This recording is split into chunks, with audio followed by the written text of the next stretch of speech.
Hay una listita de temas que nos sugiere el Salmo 37. No hemos tocado todos, evidentemente, pero son temas, todos y cada uno de ellos, muy interesantes. Nos habla de el bien, de la misericordia. Te los estoy dictando para que los vayas escribiendo, aunque están escritos, pasa que no los he encontrado, pero el que busca haya.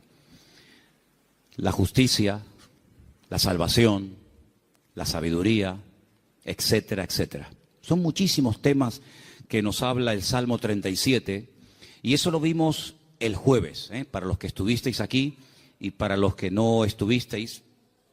También vimos que el Salmo 37 nos da diferentes características de los creyentes. Hay momentos en que los llama santos, los llama íntegros, los llama pacíficos, los llama justos. En fin, hay diferentes características de la gente que ha depositado y ha puesto su confianza en el Señor. También nos habla de diferentes características de la gente mala. De hecho, hay un texto que dice que hay gente mala. Hay gente que está bajo maldición. Hablamos un poquito el jueves. ¿Qué es eso de las maldiciones? ¿Existen? ¿Se pueden quebrar? ¿Se transmiten? De todo eso hablamos un poquito el jueves, porque también el Salmo 37 nos habla de los que están bendecidos.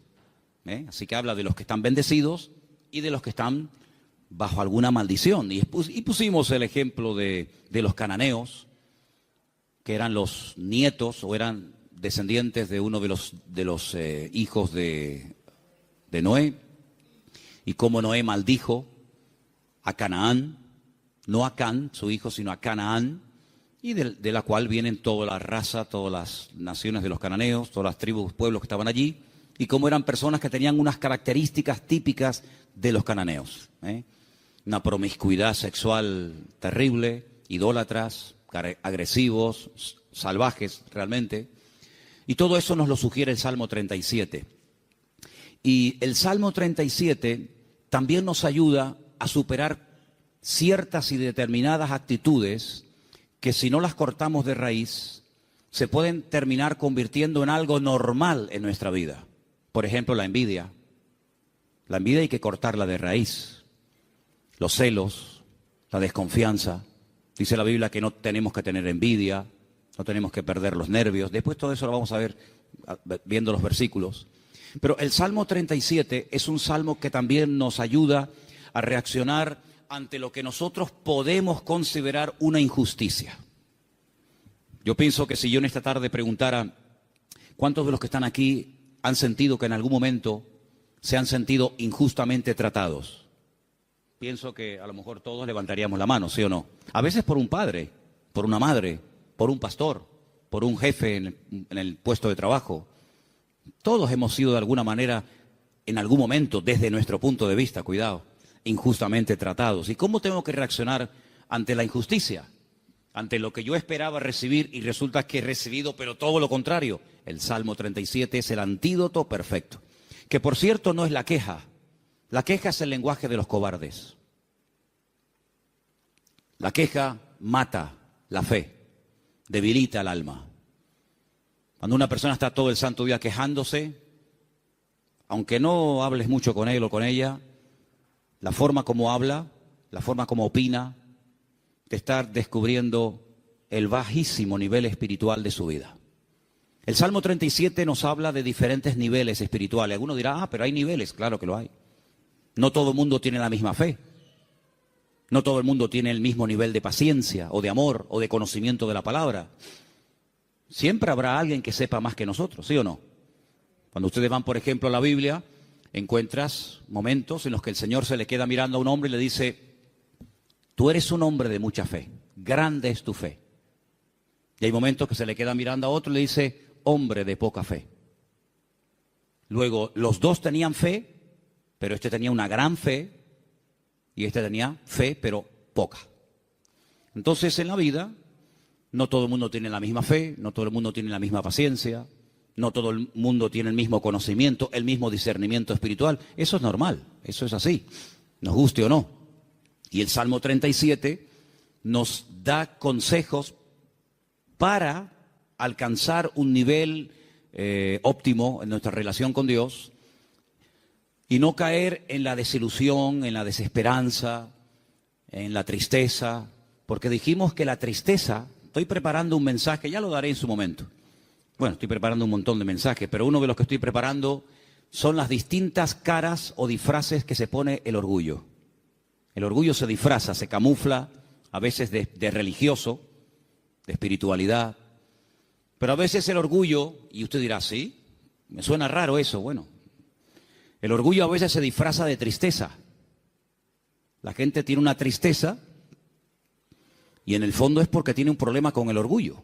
¿Por qué estás triste? Le preguntas a alguien. No, porque no he recibido lo que tenía que esperar o esperaba recibir, porque no me han tratado como yo esperaba y estoy triste. Y a veces es un orgullo camuflado, porque cuando nosotros pasamos por la vida por una circunstancia difícil, en la economía, un problema en el matrimonio, o de la índole que sea, Dios te está tratando, ¿o no? Dios está tratando contigo. Y hay gente que no le gusta y se rebelan contra la forma como Dios le está tratando. Entonces, sin palabras, le estás diciendo a Dios, yo no merezco este trato, ¿eh? Parece que la tienes tomada conmigo. Es como yo le decía a mis padres, es que los profesores la tienen cogida conmigo. Todos, el de matemática, el de geografía, todos la tenían cogida conmigo. Y siempre la culpa la tiene, si no es el gobierno, es el pastor, si no es el marido, si no es la mujer, si no es Dios, si no es el diablo. Siempre alguien tiene la culpa, menos yo. Y el Salmo 37 es una radiografía de una realidad. La realidad presente. Dijimos el primer día, les recuerdo, que el pasado no existe. ¿Amén?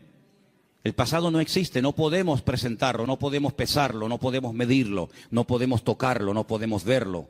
Es algo abstracto. ¿Dónde está el pasado? Está aquí. Yo lo puedo recordar, hombre, no todo, pero el pasado lo tengo en la cabeza. Y hay personas que viven ancladas en el pasado. O bien porque el pasado fue pésimo y les marcó, o bien porque el pasado, según ellos creen, fue mejor que su presente. Pero ya leímos el otro día un versículo en el libro de Eclesiastés, donde dice que no es sabio y no está bueno decir, no es sabio opinar o decir que los tiempos pasados fueron mejores que estos, sino que cada tiempo tiene su característica, y si tú tienes que mirar a tu pasado para recordar algo bonito, es que tú no tienes presente. Ahora, nosotros no podemos modificar el pasado. Si yo no puedo modificar el lugar donde nací, ni la fecha, ni la hora, yo no puedo modificar el pasado, pero sí puedo echar a perder mi futuro. Dile al que está a tu lado, tu pasado no lo puedes cambiar, pero puedes echar a perder tu futuro. Ay, amigo. Yo no puedo evitar que ayer, o antes de ayer, o hace 10 años, o hace 20 años, me ocurriera aquella cosa que me hizo tanto daño. Ahí está, yo no lo puedo evitar, ya está hecho. Hombre, puedo evitar que el pasado me controle, puedo evitar que el pasado me manipule y condicione mi estilo de vida en el presente, pero cuidado, porque hay ciertas actitudes que como tú las mantengas y las cultives y las desarrolles, lo que estás haciendo es sembrar, pero sembrar mal, y puedes llegar a estropear tu futuro y lógicamente también tu presente. Así que el Salmo 37 es un antídoto contra tantas cosas que yo les animo a que si pudierais incluso hasta aprenderlo de memoria, hicierais un intento por aprenderlo de memoria. A lo mejor si en casa sois 4 o 5, pues decir, bueno, vamos a aprender cada uno, papá, aprende tú 5 versículos. Mamá, tú otros 5, yo otros 6. Hasta el perro puede, si tuvieras loro, hasta el loro podría aprender algún texto. Apréndanse el Salmo 37, es excelente. Vamos a ver hoy los 10 mandamientos del Salmo 37. Y ya te he dado tiempo de sobra, Saray, para que los encuentres. Los tenemos ahí en la pizarra, ¿verdad? Amén, qué bueno, estupendo. Vamos a leerlos todos, los 10 mandamientos del Salmo 37. Después vamos a leerlos en los versículos correspondientes. Primero, fuerte, confía en Dios. Después, con los ojos cerrados, sin mirar a la pizarra, tenemos que repetir los 10, así que vete aprendiéndotelos. Número 1 era, confía en Dios. Segundo, hacer el bien. Confía en Dios y hacer el bien. Vamos bien. Tercero, deleítate o deleitarse en Dios. Confía en Dios, haz el bien, deleitarse en Dios. Bien, hasta ahí llego. Venga, otro más. 4, encomendarse a Dios. Bien, confía en Dios, hacer el bien, deleitarme en Dios, encomendar a Dios mi vida.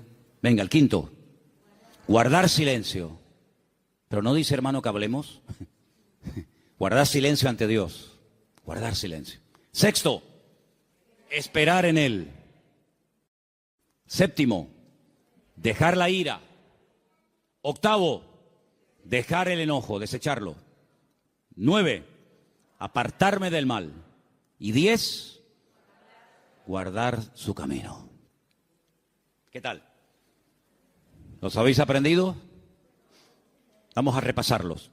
Confía en Dios, hacer el bien, deleitarse en Dios, encomendarse a Dios, guardar silencio, esperar en Él, dejar la ira, desechar el enojo, apartarme del mal y guardar su camino. Quítalo.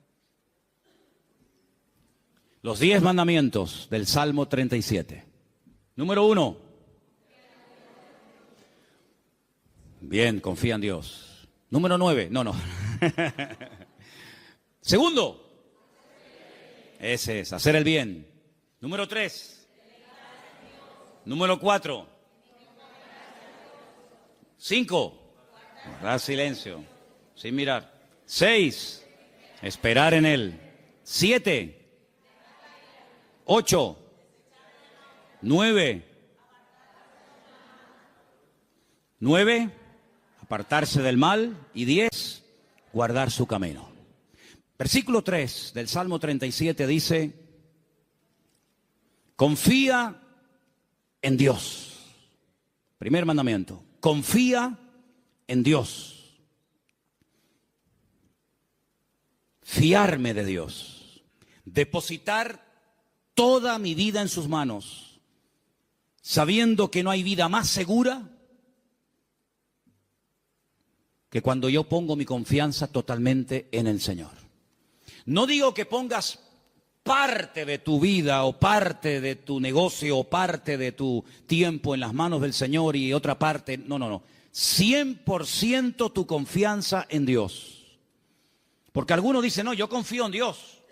Pero cuando se les abre la cartera y se les cae al suelo tienen la bono loto, los ciegos. Hay uno que también es de los discapacitados. Ese, lo conoces, ¿no? Ese. ¿Qué más hay? Rasca. No, yo confío en Dios. Ya te veo. Ay, amigo. Pero por la mañana se levantan y leen el horóscopo. Pero claro, depende si compras el día o compras el diario de avisos o compras, depende de qué periódico compres, te dirá una cosa o te dirá otra. ¿Confiamos en Dios 100% o no? ¿Se puede uno fiar de ese Dios? ¿Ha dado pruebas históricas a lo largo del tiempo que se puede uno fiar de Él? ¿Que no te va a fallar? Dice la Biblia, hay centenares de versículos, pero uno de ellos dice, aunque tu padre y tu madre te abandonen, yo nunca te abandonaré. Nunca, jamás. ¿Puede un padre y una madre abandonar a un hijo? Bueno, no será la primera ni la última, lamentablemente. Ha ocurrido. Pero Dios jamás te abandonará. Nunca. Nunca te abandonará. Tú a Él sí, puede ser, pero Él a ti jamás. Dice que nos agarra, nos toma de la mano derecha y nos dice, no temas, yo estoy contigo, yo te ayudo. Por lo tanto, Él ha dado millones de demostraciones a lo largo del tiempo, no solamente a otros pueblos y a otras naciones y a otras iglesias y a otros hermanos, sino a nosotros mismos, de que podemos confiar 100% en nuestro Dios. Y cuando mi vida está 100% en sus manos, el temor no tiene cabida. La inseguridad, la queja, la desconfianza. Porque yo me fío de que al haber depositado mi vida en sus manos, Él me va a pastorear Él me va a guiar y Él me va a ayudar en todo momento, lugar y circunstancia. Y si Él permite que yo pase por una situación, digamos, difícil, por una situación que me hace sufrir o llorar, por algo será, aunque no lo entienda. Pero yo he dicho muchas veces que el Señor no nos ha llamado a entenderlo siempre todo, pero a obedecer y a fiarnos de Dios siempre. ¿Cuántos dicen amén? Por lo tanto, el primer mandamiento es lo que va a marcar la diferencia entre una vida y otra. Una confianza total en Dios. Sé que mi Dios me va a cuidar, me va a proteger, y hay un salmo que dice, y aún más allá de la muerte, el Señor me guiará.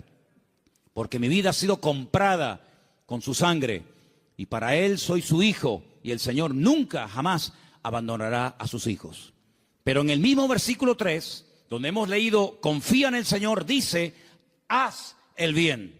Es decir, como dijimos el otro día, no estés de brazos cruzados, mantén una vida activa en el Señor. No, yo confío en Dios. Sí, pero tú ni oras, ni te congregas, ni lees la Biblia, ni estudias la palabra, ni te involucras. Sí, confías en Dios, pero es una vida light, es una vida sin compromiso. Es una vida donde, venga, hoy quiero orar, pues oro 3 horas. Mañana no quiero orar, pues no oro. No. Es una vida de constancia, de perseverancia, una vida de disciplina. La vida de un cristiano tiene que ser una vida disciplinada, no una vida caracterizada por el desorden, guiado por emociones, por sentimientos, que son al fin y al cabo pasajeros y traicioneros, sino de tener determinación. Yo quiero agradar al Señor y yo me voy a esforzar en hacer lo que la Biblia me pide y me dice el Señor que debo hacer. Porque no solamente, lo dije el otro día, espero que lo recordéis, que la vida cristiana, la vida de un cristiano, digamos, normal, no solamente consiste en dejar, me faltaría más, dejar de hacer ciertas cosas, sino hacer otras. Y la vida de muchos creyentes es que no hacen nada malo, aparentemente, pero tampoco hacen nada bueno. Y por ahí leímos la semana pasada un texto de Santiago, donde dice el texto, el que sabe hacer lo bueno y no lo está haciendo, está pecando. ¿Cuántas personas están pecando sin querer? ¿Cuántas personas saben que hay que hacer algo, pero no lo hacen? Por lo tanto, no te jactes ni presumas de que ya no hago cosas malas, porque el que sabe hacer lo bueno y no lo está haciendo, está pecando no por acción, sino por omisión. Está olvidando que tiene una responsabilidad delante del Señor de hacer, de actuar, de vivir en consecuencia la fe que dice que tiene en el Señor. Y en ese hacer, en esa confianza que he depositado en Dios, comienzo a disfrutar de mi relación con Dios, a deleitarme en Dios. Comienzo a tener placer de ser cristiano. Ser creyente no es una desgracia, hermanos. No es una pesada cruz que me martiriza, donde no disfruto de nada, sino yo creo que es más bien todo lo contrario. El creyente tiene que aprender a disfrutar de lo que tiene ya, ahora. ¿Cuántos dicen amén? Y dice, bueno, pero ¿qué tengo? ¿Cómo que qué tienes? ¿Qué tienes? Pues lo primero que tienes que darle gracias a Dios es por la vida que tienes. ¿Te parece poco? Y por la ropa que llevas puesta. Y por los zapatos que llevas. Porque hay millones de personas que jamás en la vida se han puesto zapatos. Y por la comida que has comido. Y por la casa que tienes. Y por el coche que tienes. Y si no tienes coche, por lo menos pudiste venir en la guagua. Fíjate que es bueno Dios que el hombre ha inventado un sistema para transportar a la gente de un lugar a otro. Y mira tú por dónde tú puedes disfrutar de él. Gloria a Dios. Tienes una iglesia donde poder congregarte.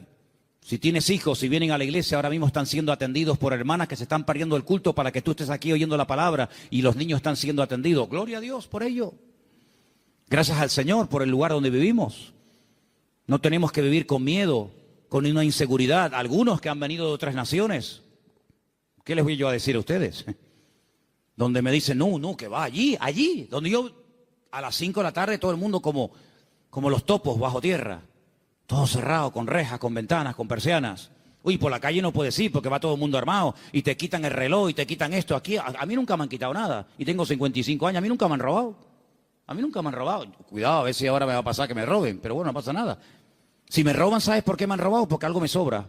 Porque no se le puede robar al que no tiene nada. Luego, si te roban algo es porque tienes algo. Ya es un motivo para dar gracias a Dios. Por lo tanto, hermanos, deleitarnos de lo que tenemos. Hay gente que siempre tiene o la pena de lo que perdieron, que tenían y perdieron, o están soñando siempre en algo que quieren tener, que a lo mejor nunca lo tienen, y en vez de disfrutar de lo que tienen ahora, viven o en el pasado o en el futuro, en tierra de nadie. Cuando lo que tienes que disfrutar es de ahora. Dale gracias a Dios por la silla en la que estás sentado. Y si no hacemos un día una prueba, quitamos todas las sillas y los bancos de la iglesia. Y os quedáis como yo mientras yo predico de pie. Y tenéis que estar todo el tiempo en la alabanza de pie, todo el culto de pie. Baños, los vamos a cerrar, no hay baños. Luz, cortamos la luz. Entonces vamos a comenzar a valorar que tenemos un local con luz, con aire acondicionado, con micrófono, con una silla. Gloria al Señor. No hay millones de motivos para darle gracias al Señor, hermanos. Hay cambios y hay milagros que solamente vendrán a nuestras vidas cuando comencemos a dar gracias al Señor por lo que tenemos. ¿Para qué quieres más? ¿Para qué quieres más? Si con lo poco que tienes, según tú, te quejas, si tienes más, te vas a quejar más. Entonces Dios a veces a alguna gente no le da más porque entonces estarían quejándose más tiempo todavía. Dice la Biblia que un día los discípulos llegaron al Señor y le dijeron: Señor, la gente tiene hambre, viven lejos, el lugar en el que estamos es desierto, no hay comida y ni siquiera tenemos dinero para dar de comer a semejante multitud. Diles que se vayan. Y el Señor le dice: ¿y por qué? Dadles vosotros de comer. Aprender a enfrentar nuevos desafíos. ¿Saben, hermanos? Una congregación, un creyente que no tiene desafíos delante es un creyente que termina con el paso del tiempo estancándose. ¿Por qué les he comentado ahora de hacer una tronca, de ampliar el salón, de poner arriba un balcón, de hacer más? Pues tenemos que tener desafíos delante de nosotros. Si no nos acomodamos, nos hacemos señoritos. Bueno, estamos bien como estamos. Como decía la antigua canción, somos un pequeño pueblo muy feliz. No, hay que esforzarnos y hay que trabajar y hay que sudar. Y cuando yo empiece a notar, yo les hablo de Manolo Sierra, cuando yo empiece a notar que me estoy acomodando, digo: hermano, mi tiempo aquí se terminó. Yo no quiero estar más aquí, yo me tengo que ir a un sitio de pionero a empezar de cero. Hermanos, no podemos darle lugar a la rutina en nuestra vida, a la monotonía. Tienen que haber desafíos. Hay congregaciones que viven de las glorias del pasado, iglesias que ya lo tienen todo. Y te das cuenta que les hace falta todavía tantas cosas, como le dice la Odisea. Nos hemos enriquecido, no nos hace falta de nada. Y el Señor estaba en la puerta de la iglesia llamando, dice: si alguno oye mi voz, entraré a él, cenaré con él y él conmigo. Habían perdido lo más grandioso y hermoso que puede tener una congregación, que es la presencia del Señor. La habían perdido y ni siquiera se habían dado cuenta. ¿Cuántas cosas hay por ahí así que nos dejan con la boca abierta? Por lo tanto, hermano, vamos a deleitarnos en el Señor. Vamos a disfrutar de la vida. ¿No dice la Biblia: deleítate con la mujer de tu juventud? ¿No dice eso la Biblia? En la mía sí. Algunos me miran como diciendo: pero eso dice la Biblia. Uy, más todavía. Con la mujer de tu juventud, que sus caricias te satisfagan en todo tiempo. Así que ya saben, yo me deleito, pero tú me haces caricias. Eso dice la Biblia: deleítate con sus caricias. Gloria a Dios. Dale gracias a Dios por tus hijos. ¿Cuándo fue la última vez que dijiste: te doy gracias por mi hijo? Pero es que ella tiene 80 años, no importa. Otros lo perdieron cuando tenía 20. Y el Señor te lo ha dado a ti 40 años. Ay, amigo. Dale gracias a Dios por tu madre, por tu padre. Dale gracias a Dios por el pastor que tienes, porque de momento es el único que tiene. Es lo que hay. Dale gracias a Dios por todo lo que tienes cada día.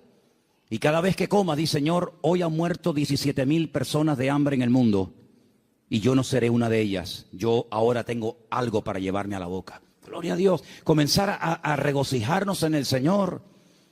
Hermanos, que la gente diga: pero ¿qué tiene esa gente que no se quejan? ¿Qué tenemos? El Dios más grande y más maravilloso que jamás se pueden encontrar por la vida. ¿Cuántos dicen amén? Eso es lo que tenemos. ¡Aleluya! Gloria a Dios. Amén. Pero el quinto mandamiento, el primero era: confía en Dios. El segundo era hacer el bien. El tercero era deleitarme en Dios. El cuarto era encomendar a Dios, poner todo, mi vida, mis negocios, mi futuro, mis planes, todo en las manos del Señor. Pero el quinto es muy bueno. ¿Cuál era?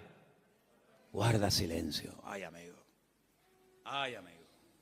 Yo ya les conté una vez, yo sé que ya se lo conté, algunos dirán, eso ya lo contaste, sí, pero te lo voy a contar otra vez. En la antigua Grecia se le daba mucha importancia a la oratoria, a hablar en público.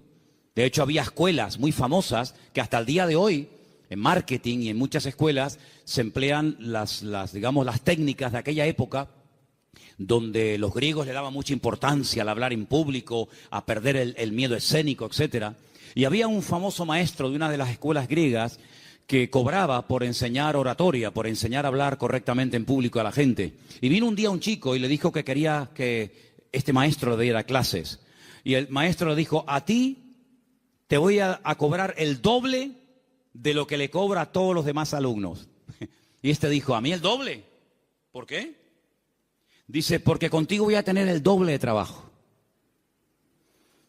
Contigo voy a perder mucho tiempo, primeramente, a enseñarte a que te calles.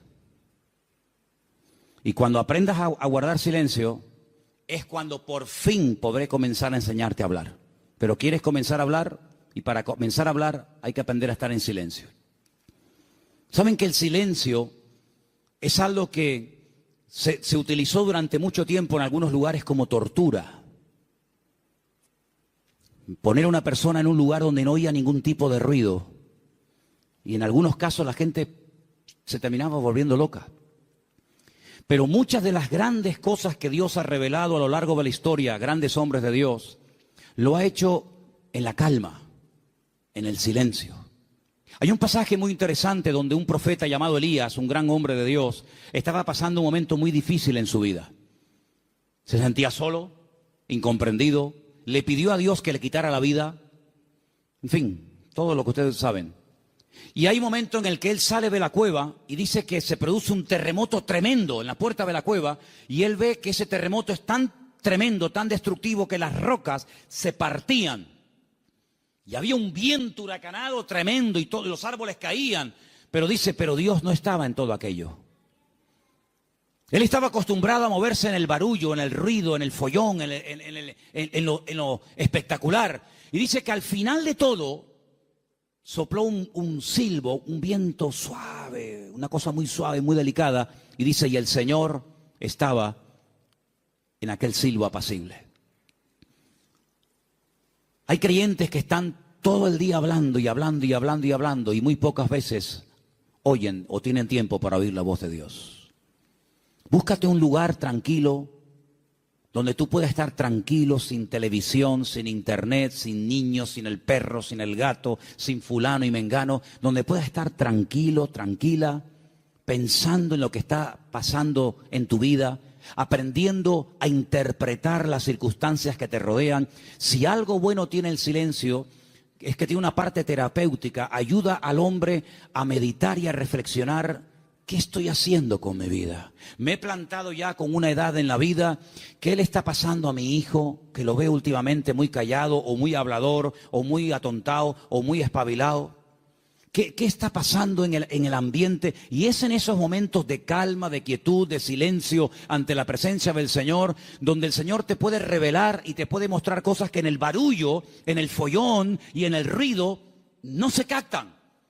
Por eso este mandamiento de guardar silencio significa aprendamos a meditar tranquilamente en la presencia del Señor. Vivimos en una sociedad muy ruidosa. España es uno de los países más ruidosos de Europa. Sales por las calles y desde que te levantas por la mañana, prácticamente hasta que te acuestas, hay ruido constantemente. Y por la noche ni te cuento. En la quietud de la noche es cuando vienen a recoger los camiones la basura. ¿Sí o no? No pasa por tu barrio, estás tranquilo en tu casa y de repente ¡bim, bam, bim, pum, pam, pam! Y dices, Dios, ¿pero qué pasó? Sale el camión de la basura. Al rato viene el camión que está regando. Al otro rato viene el camión que se lleva el vidrio. Y es un follón tremendo, ¿sí o no? Bueno, hermanos, aprendamos a estar tranquilos en la presencia del Señor. Aprendamos a decir, Señor, ¿hay algo que me quieres decir? ¿Hay algo que me quieres compartir? Ese guardar silencio significa aprender a reflexionar en Dios. Oye, mira, ahora no me molesten. Yo tengo una cita con mi Dios. Quiero estar tranquilo, no quiero que nadie me moleste. No, que si me llaman, que esperen. Que me llamen más tarde, que no se va a hundir el mundo. Y quiero estar a solas con el Señor, con su palabra. Como decía un pastor amigo mío, Un minuto, Manolo, un minuto bien pasado en calma, en quietud, en la presencia del Señor, puede cambiar una vida. Pero ¿sabes cuál es la cruda realidad? Y no es cuestión de que ustedes se sientan mal ni acusándolos, ni mucho menos. Hay creyentes que a veces no tienen ni 5 minutos en el día, es tremendo esto, ni 5 minutos en el día para estar tranquilos, solamente estar quietos en la presencia del Señor. Cuando teníamos las clases, que hemos dado algunas clases en la iglesia de hermenéutica, de homilética y otras asignaturas, ¿cómo empezábamos la clase? ¿Os acordáis? Venían del trabajo, venían de la calle, una con el abanico, el otro sudando, el otro que llegó tarde. Decía, hermanos, vamos a guardar un minuto de silencio. Claro, algunos pensaban al principio que se había muerto algún hermano de la iglesia. O sea, un minuto de silencio, ¿qué pasó? Digo, no, tranquilo. Y a algunos se les hacía eterno. O sea, un minuto, qué largo se me ha hecho. Hermanos, aprendamos a estar quietos en la presencia del Señor, aprender a observar, aprender a interpretar lo que está ocurriendo a nuestro alrededor. El sexto era esperar en Él. ¿Saben que una de las cosas que yo peor llevo en la vida es esperar? No me gustan las colas. El otro día me enseñaba un hermano de la iglesia, por no estar dando nombres, me enseñaba una fotografía que habían sacado desde una ventana donde se veía un grupo bastante numeroso de gente haciendo cola, esperando. Me decía, esta es una de las colas que la gente tiene que hacer para ver si puede comprar algo de azúcar. Y yo decía, bueno, pues yo me acostumbraría, mira que para mí sería tremendo esto, ¿no? Pero yo digo, bueno, yo me acostumbraría a vivir sin comer azúcar, porque yo para estar 2 horas, 4 horas para un paquete de azúcar, y me dice otra persona, sí, pero es que también tienes que hacer cola para comprar la leche. Digo, bueno, pues, no sé, me acostumbraría a no beber leche. Pero es que también tienes que hacer, al final tienes que hacer cola para todo. Pero qué rabia da a veces cuando tienes prisa y el que va delante tuyo es el más lento de Europa. Le acaban de dar el carnet de conducir. Pone el intermitente de la izquierda y después va a la derecha. O pone los 4 que son de emergencia, porque como te ve muy pegado, te está diciendo, no te pegues mucho que me das miedo, y te ponen los 4 intermitentes. Y tú dices, pero muévete, que tengo prisa. Me acuerdo una vez en Benito Pérez Armas, el semáforo estaba en verde, hermano, de verdad les prometo que el semáforo estaba en verde. Era bajando la antigua cárcel, a mano izquierda, que ya entras para el Parque La Granja, ¿sabéis dónde les digo, no? Y el semáforo estaba en verde, y había un coche parado, y yo le decía, al principio fue una pita suave. No sé, después más prolongada. Al final saqué la cabeza por la ventana. Digo, pero muévete de una vez, hombre, que está verde. Atontado, que estás atontado. Y sacó la cabeza una señora y me dice, hola, pastor, ¿cómo está, hermano? Y le dije, hola, hermana, hola, dele, hermanita, dele, vamos. Qué vergüenza, ¿no? Si hubiera sido oveja en vez de pastor, me hubiera cambiado de iglesia. Para que no me diera. Bueno, son cosas que pasan, ¿no? Soy humano como cualquiera de ustedes. Así que, hermanos, aprender a esperar en la vida se hace a veces complicado, ¿verdad? Pero es importante y fundamental aprender a esperar en Dios. No tener prisas. Porque, ¿saben? He descubierto que Dios no tiene prisas. ¿Cuántos dicen amén? ¿Saben que hay un pasaje? Hay un pasaje donde una persona, no quiero decir la palabra se enfada, pero casi se enfadó con el Señor. Porque nunca le había pedido nada. Nunca. Sabían que el Señor siempre estaba muy ocupado. Sabían que el Señor siempre estaba viajando, hablando por aquí, predicando. Y nunca le habían pedido nada. Solamente un día le pidieron un favor. Y el favor era muy concreto, muy directo. Señor, el que amas está enfermo, como diciendo, Señor, ven pronto. Y dice la Biblia, saben lo que estoy hablando, ¿verdad? De Lázaro, era amigo de Jesús, vivía en Betania, donde estaba con sus 2 hermanas, Marta y María.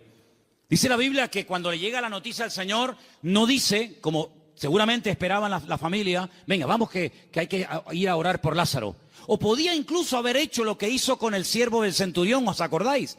Cuando le dijo el centurión, Señor, no hace falta que vengas a mi casa, di la palabra y mi criado sanará. Podía haber dicho, Padre, desde aquí pido que sanes ahora a mi amigo Lázaro. Y Lázaro hubiera sido sanado.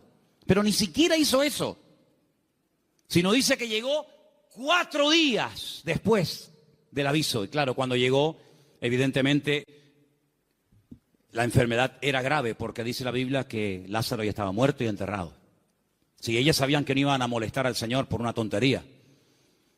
Cuando llegó, sale una hermana, se lo encuentra en el camino y le dice estas palabras que ustedes saben perfectamente: Señor, si tú hubieras estado aquí cuando te mandamos a llamar, nuestro hermano no habría muerto. ¿Cómo interpreta usted esas palabras, hermano? Usted que sabe griego, arameo y hebreo. ¿Cómo lo interpreta usted?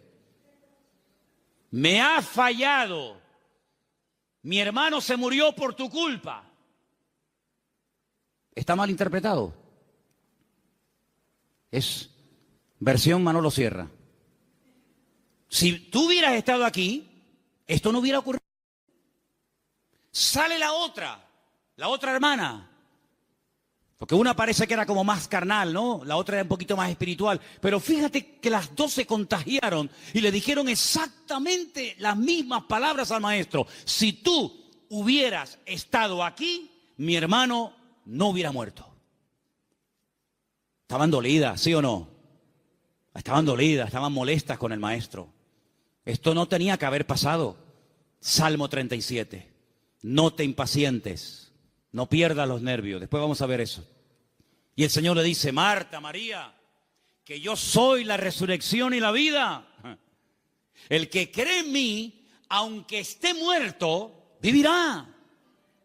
Claro, ellas eran judías, ellas no eran paganas, ellas conocían la Escritura, ellas sabían perfectamente por las Escrituras del Antiguo Testamento que se habla de la resurrección.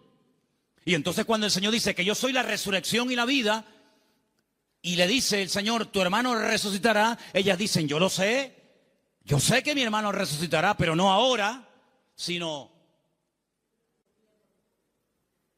en el día postrero, algún día. Y el Señor le dice, vamos al cementerio. Y todos conocen la historia. Ahora yo les hago una pregunta y sean sinceros. ¿Ustedes creen que realmente el Señor llegó tarde?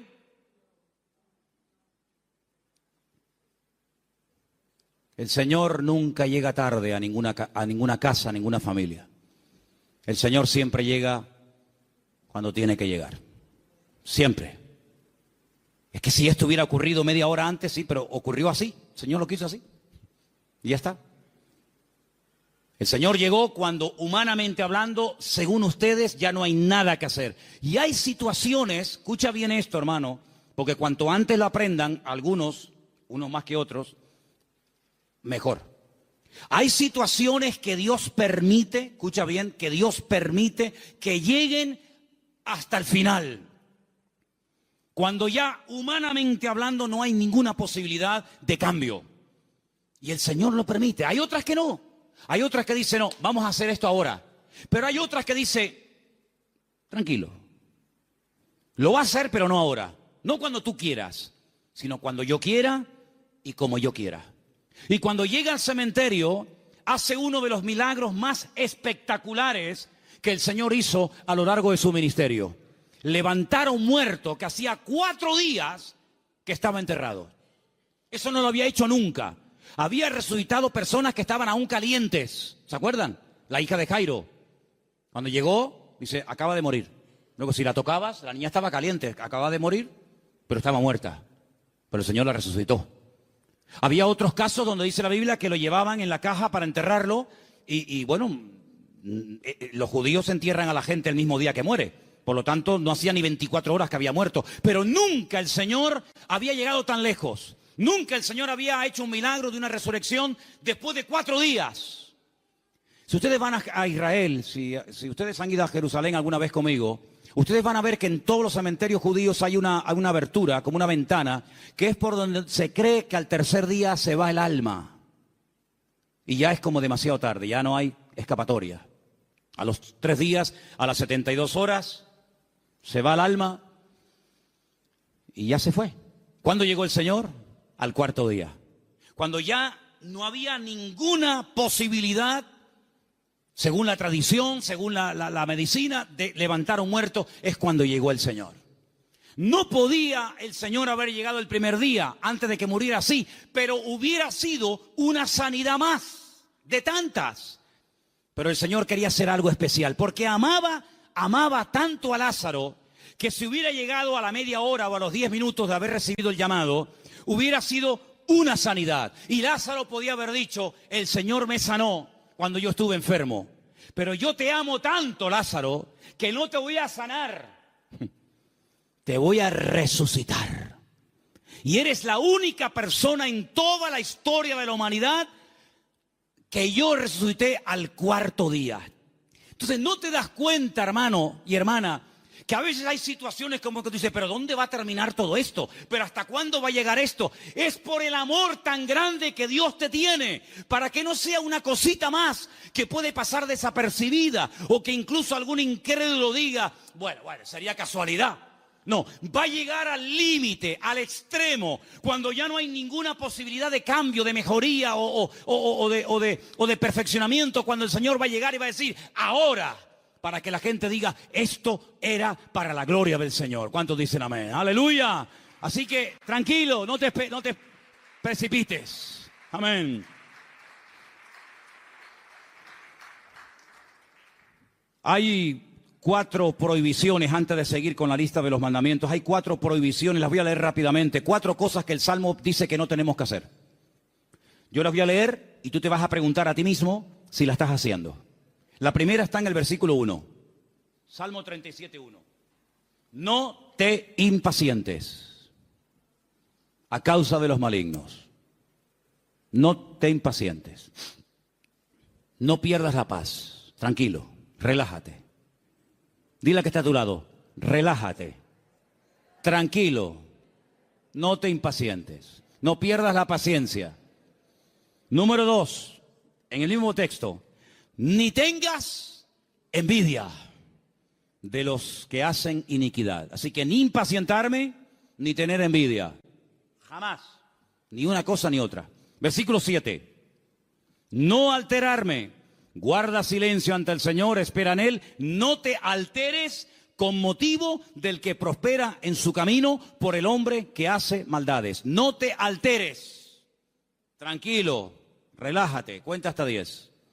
Versículo 8, deja la ira, desecha el enojo, no te excites en manera alguna a hacer lo malo. Estas son las 4 prohibiciones, las 4 cosas que el Salmo 37 prohíbe hacer a un creyente. No perder la paciencia, no tener envidia, no alterarme y no hacer lo indebido, es decir, lo malo. ¿Qué te parece? Y en esta actitud, en esta riqueza del Salmo 37 me dice, deja la ira y desecha el enojo. Es decir, si te enfadas, vas a comenzar a hacer y a decir tonterías. Cuando una persona está enfadada, ¿tú le has oído las tonterías que dice? Incluso hasta orando, dice tonterías. Ya no aguanto más. Y el Señor dice, cállate, machango. Sabrás tú si aguantas o no aguantas. Si yo te mando esto es porque tú aguantas. Pero ya Él lo dijo. Nadie me ama. Las tonterías que uno dice cuando está enfadado, ¿eh? Es como cuando uno está desanimado. Las peores tonterías, las peores barbaridades, los peores insultos, las peores humillaciones se dicen cuando uno está enfadado o desanimado. Y por eso la Biblia dice, no permitas que tu carácter te controle, porque cuando nuestro carácter nos controla, siempre la embarramos. ¿No dicen así los argentinos? O los uruguayos, la embarramos. Metemos la pata.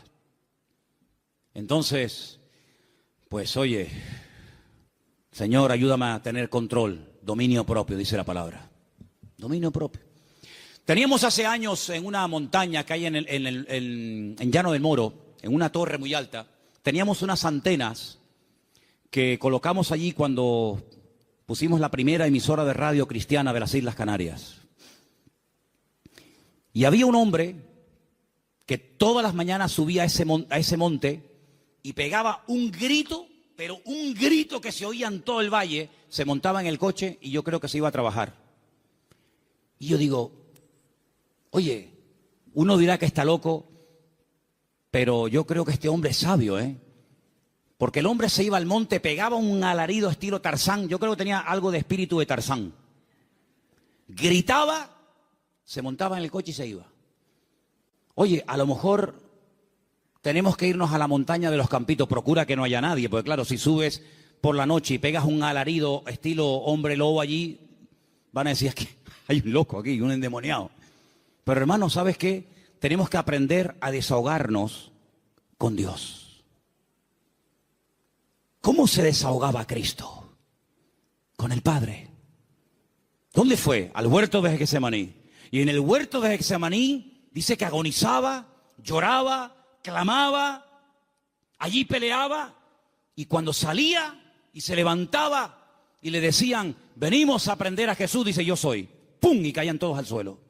En otras palabras, era un hombre que no descargaba en los demás su enojo, su enfado, lo que fuera, sino que aprendía a desahogar su alma delante del Padre.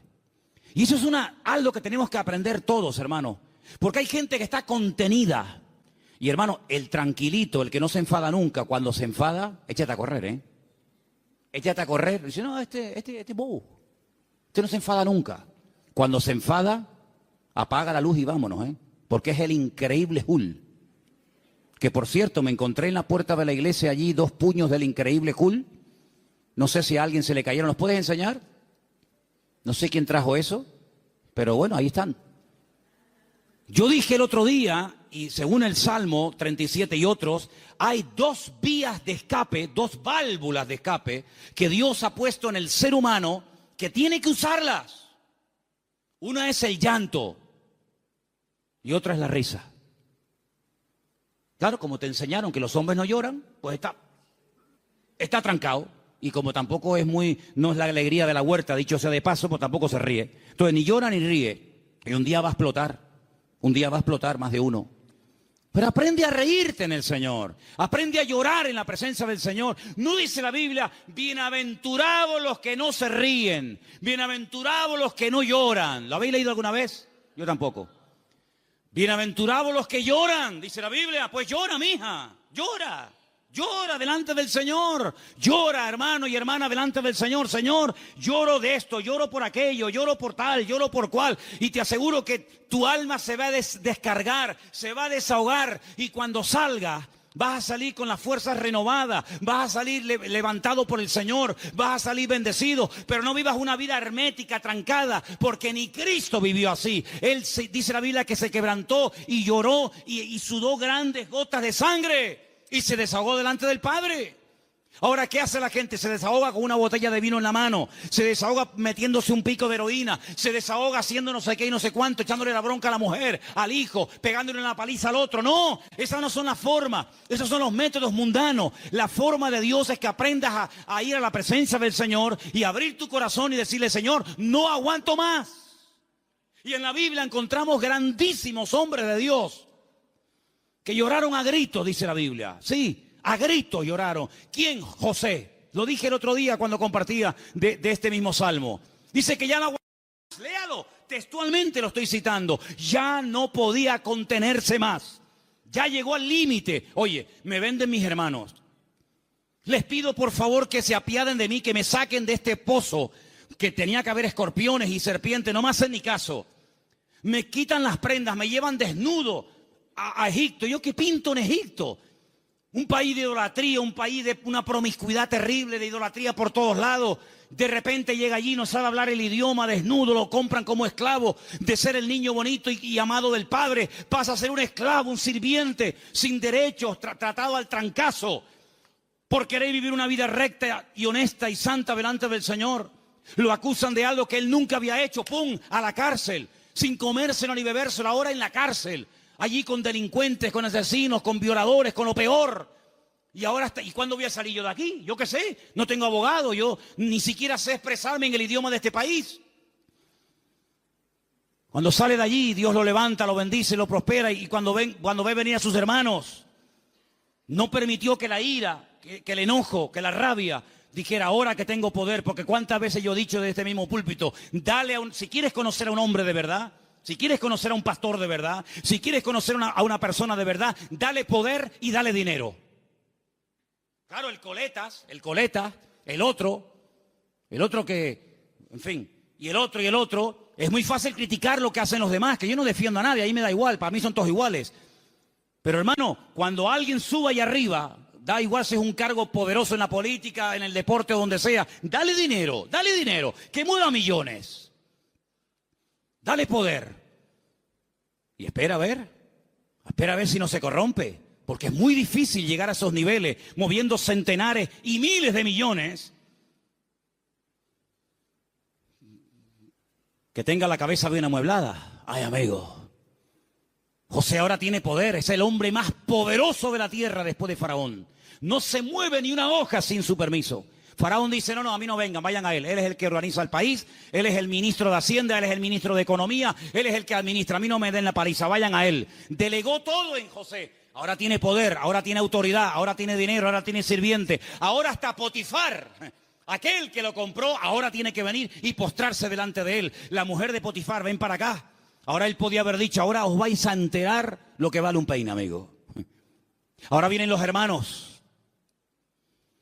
Y él podía haber dicho, lo van a pasar canutas, como me le hicisteis pagar a mí.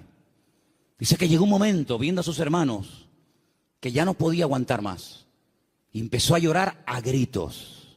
Cuando los hermanos ven a aquel llorando, le dice, yo soy vuestro hermano José, ¿sabes? No tengáis miedo. No me mandasteis vosotros a Egipto. Fue Dios el que me mandó aquí. Pasa que a mí me tocó el primero, pero al final todos van a tener que venir aquí. Así que vayan a casa de mi padre, díganle que vengan, cuéntenle la verdad, que le han tenido engañado al viejo 20 años, diciéndole que me había matado una bestia. Tráiganlo y vamos a comenzar a disfrutar de la vida. Guardó su corazón, no permitió que la ira, la rabia, ¿verdad?, el poder le transformara, sino que él supo canalizar todo aquello para bendecir a otras personas. ¿Te das cuenta? Entonces, queridos hermanos, dice la Biblia, sobre toda cosa guardada, guarda tu corazón. Porque la escasez, el depender día a día del Señor no ha echado a perder a nadie. Yo nunca he visto a nadie que por depender del Señor para todos se echara a perder. No, de verdad, créanme, no he conocido a nadie, pero sí he conocido a muchos que cuando tuvieron algo, muchacho, otra persona completamente. Es como yo a veces le digo a los jóvenes, oye, cuando no tenías novia, y no me dirijo a nadie, pero el que tenga, porque tenga, ¿no? O cuando no tenías novio, oye, eras encantadora, saludabas a todo el mundo, venías temprano al culto, te ibas la última. Ahora que tienes novio, eres más antipático que un pepino. No, amén, no digan amén. No. ¿Quién dijo amén? No digan amén, que se van a hacer... No. Entonces, que las circunstancias de la vida no te cambien. Sigue siendo igual, mijo. Sigue siendo igual. Tengo dinero, gloria a Dios. No tengo, gloria a Dios. Oye, que vengo en la guagua, amén. Que vengo en coche, amén. Que vengo en limusina, amén. Ten cuidado que como te la vea yo, te la vendo y compramos la tronja para la iglesia. ¿Me entiendes? Entonces, hermano, mantengamos el equilibrio en el Señor. Mantengamos el equilibrio. Vamos a deleitarnos de lo que tenemos, pero vamos a apartarnos. Versículo 27, apártate del mal. Este versículo es buenísimo. Ya termino con este y con uno más. Apártate del mal, apártate del mal. Dios no tiene que apartarse del mal, somos nosotros los que tenemos que apartarnos del mal. Es decir, ser selectivo. ¿Me conviene a mí esta amistad con esta persona? ¿De qué habla esta persona? Pues mira, está todo el día hablando de esto. No me conviene. No digo que sea mala persona, pero no me conviene. Su mundo no es mi mundo. Sus conversaciones no son las mías. Y para ser amigo tengo que entrar en su terreno y no me va. No me interesa. Apártate del mal. Aprender a retirarse a tiempo. Mira, no me conviene esta amistad, no me conviene este lugar, no me conviene estar todo el día con esto. Eso es lo que dice la Biblia. No son prohibiciones porque lo digo yo y punto. No, sino es por tu bien. Apártate del mal. Porque el mal difícilmente se aparta de uno. Escúchame bien. Generalmente el que tiene que apartarse del pecado es uno. El pecado generalmente no se aparta de ti. Tú sales a la calle y hay más droga que antes. Y más alcohol que antes, y más mentira, y más de todo que antes. Luego, el mal difícilmente se aparta de una persona.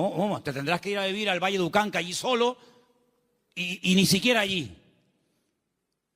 Porque decía Pablo, miserable de mí, ¿quién me librará de este cuerpo de muerte? Por lo tanto, apártate del mal, sé selectivo y dice, mira, no me conviene este camino. Dice que el simple ve el peligro y pasa justamente por el peligro. El prudente dice, no me conviene ir por ahí, voy a dar la vuelta. Es más largo, pero no importa. Prefiero dar la vuelta que pasar por ahí que me cortan la cabeza. Apártate del mal, haz el bien. Y dice finalmente, verso 34, el 34 y termino, espera en Dios y guarda su camino, mantente en el camino del Señor, pon cuidado en las cosas del Señor, mantente en Dios.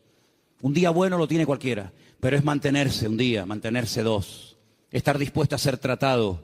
Hay gente que no quiere ser tratada, hay gente que pierdes la amistad en el momento que dice, mira, eso que estás haciendo no está bien, eso que estás haciendo es una payasada, eso que estás haciendo no te conviene. Automáticamente ya le cambió la cara, automáticamente se fueron las amistades. Apartarse del mal, ser sabio, tener ese discernimiento, ese temor a Dios, esto que estoy haciendo, esto que quiero hacer no me conviene. Guardar el camino del Señor. ¿Qué es lo que le agrada a Dios? ¿Dios haría esto en mi lugar? Eso es lo que tenemos que hacer. Y déjame que te diga algo, porque tengo una frase aquí que apunté estos días. Es mucho más fácil deshacerse del pecado que de las consecuencias del pecado. El pecado no es tan fácil, no es tan difícil dejarlo. Pides perdón a Dios, Dios te perdona y se acabó. Pero amigo, a veces hay consecuencias de un pecado que hiciste que pueden durar años. Y hay gente que en sus cuerpos llevan secuelas del pecado que hicieron hace 40 años, pero a veces las consecuencias están ahí. Que Dios nos dé fuerzas también para poder vivir en victoria, a pesar de que puede ser que de un pecado o de una vida en desorden que llevé en un momento puntual de mi vida, puede ser que haya un chiquitito corriendo por la casa, o haya una niñita, o haya no sé qué, o haya no sé cuánto. El pecado a veces deja cicatrices, el pecado a veces deja consecuencias. Y te vuelvo a repetir, es más fácil dejar el pecado que los hijos del pecado, que las consecuencias del pecado. Pero tienes que asumir eso. Y a veces eso es lo que te mantiene humilde. Es decir, esto me va a recordar toda la vida que aquel momento de mi vida yo viví en desorden y no hice las cosas como Dios manda. Yo dije el primer día cuando hablamos del Salmo 37, que el Salmo 37 es un mapa. Un mapa. Pero mira, y piensa en esto que te voy a decir ahora, el mejor mapa del mundo, el más completo, el más bonito, a todo color, con todos los detallitos y las medidas y los ríos y las montañas, el mejor mapa del mundo no nos sirve para nada si yo no sé dónde estoy. A mí me dan un mapa completo, me dice, mira qué belleza de mapa, ¿vale? Ya sé dónde está el norte, las montañas, los valles, los ríos, pero yo en el mapa, ¿dónde estoy? Porque si yo no sé dónde estoy, el mapa no me sirve de nada. Ahora, cuando yo digo, no, tú estás aquí, vale, estoy aquí. Ok, vale, pues entonces dame un compás, dame una regla, yo mido, y entonces yo sé que me faltan tantas horas o tantos kilómetros para llegar aquí. Si yo no sé dónde estoy, el mapa no me sirve de nada. Aquí hay un mapa perfecto, el GPS de Dios.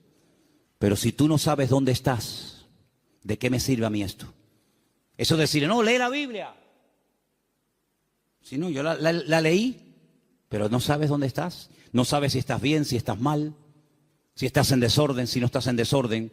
Pregúntale a Dios, ¿dónde estoy? ¿Cómo estoy delante de ti, Señor? Dios te lo va a mostrar. Dios te va a mostrar a la luz de su palabra y guardando silencio y esperando Dios te va a...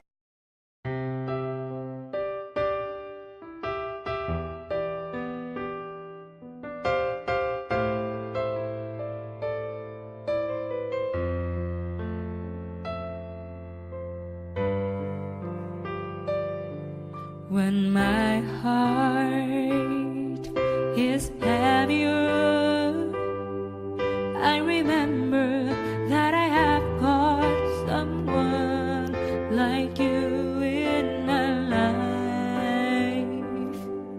A single day is nothing without you. I hope that my sunshine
so not me. A mostrar, mira, tú estás en este punto de tu vida. Tú has llegado a un punto en tu vida en el que te has estancado. Esa es tu realidad. Entonces, en base a esa realidad, yo trabajo. Si tú no sabes dónde estás ahora mismo, si tú no sabes cómo estás delante de Dios, vienes al culto y el culto es como una especie de placebo, ¿no? El culto es una especie de cuando me duele la cabeza, me tomo una pastilla, se me fue el dolor de cabeza, pero espérate, a lo mejor tienes algo más y tú te conformas con una pastilla. Y hay cosas en la vida que se solucionan con una pastilla, pero hay otras cosas que se solucionan con una operación. Entonces, ¿en qué punto de tu relación con el Señor tú te encuentras? ¿Tú qué necesitas? ¿Una oración así, un versiculito, o tú necesitas ser operado? Cada uno tiene que examinarse a sí mismo. Y este es el momento en el que tú tienes que decir, Señor, ¿yo verdaderamente estoy cumpliendo esos mandamientos que he leído esta tarde? Confío en Dios. Estoy haciendo el bien. Me estoy deleitando en ti, Señor. Estoy todo el día agobiado, preocupado, quejándome. ¿Estoy poniendo mi vida en tus manos o llevo una agenda paralela? No, Dios para los domingos, también para el jueves si es que voy. Pero yo tengo una agenda personal y privada. Yo sé lo que voy a hacer en mi vida, esto y hasta aquello. A mí me hace mucha gracia cuando hay gente que me dice, no, él tiene la agenda completa para los próximos 5 años. Cuando dice la Biblia, ¿cómo eres capaz? ¿Cómo eres capaz de presumir del día de mañana si no sabes qué te traerá de sí el día? ¿Tenía Cristo agenda? Dice que somos como el viento, que ni sabemos dónde vamos ni a dónde venimos. Guardamos silencio ante Dios, esperamos en Dios tranquilamente. ¿El carácter está siendo cada vez un aliado nuestro o nos está cada vez traicionando y dominando más? ¿Dejamos la ira, el enojo? ¿Nos estamos apartando del mal o cada vez estamos tonteando más con el mal? Porque el mal no perdona, amigo. Como te metas en donde hay mal, como te metas en terreno minado, lo más probable es que se te salga una pierna por los aires. Hay una parte en Israel donde yo llevo a la gente que es la frontera más cercana a Jordania, que antiguamente era territorio jordano. En el 67 Israel peleó con Jordania, triplicó las fronteras y llegó hasta la misma ribera, hasta la misma orilla del río Jordán. Y es algo muy estrecho, mucho más estrecho que esta iglesia. Ves al soldado jordano allí sentado haciendo guardia y ves al israelita aquí y el río medio. Es una frontera muy, muy estrecha. Allí se ha convertido en un lugar típico para hacer bautismos. Ahora Dios mediante tendremos bautismo en noviembre allí, si Dios quiere. Pero ¿sabes qué, hermano? Cuando llegamos a ese lugar con la furgoneta, tenemos que aparcar donde ellos nos dicen que tenemos que aparcar. Porque los jordanos cuando se fueron, dejaron todo aquel terreno en represalia por haberlo perdido, todo lleno de minas, todo lleno de minas. Miles y miles de minas. Entonces han puesto unas alambradas con unos carteles escritos en diferentes idiomas, no se salgan del camino, no entren aquí, no entren por allá. Y tú si vas en línea recta y aparca, no hay ningún problema. El que se va a bautizar vuelve. Pero si alguien se quiere ir con el Señor antes de tiempo, dice, mira, después de bautizarte, en vez de venir en línea recta, vete por allí y ya te vas de paso ya con el Señor. Es un terreno minado. El que entra se juega la vida, amigo.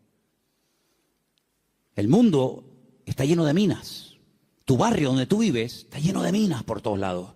Y el diablo te dice, no pasa nada. Otros han pasado y no han muerto. Pasa tú también. ¡Pum! Y el simple va. Entonces, apartarnos del mal.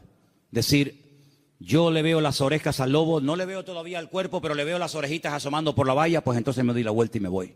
Eso no es ser cobarde, eso es ser valiente. Porque hay que ser más valiente para salir corriendo ante el peligro que ser un osado y enfrentarse al enemigo así a cara descubierta que te parte en la cara.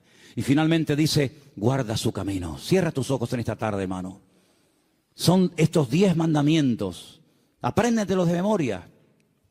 Escríbelos ahí en una hoja, ponlos en la Biblia. Cuando te levantes mañana por la mañana, dilos en alta voz. A lo largo del día, ponlos ahí en el tablero del coche o en el espejo de tu habitación o te estés afeitando, lavando.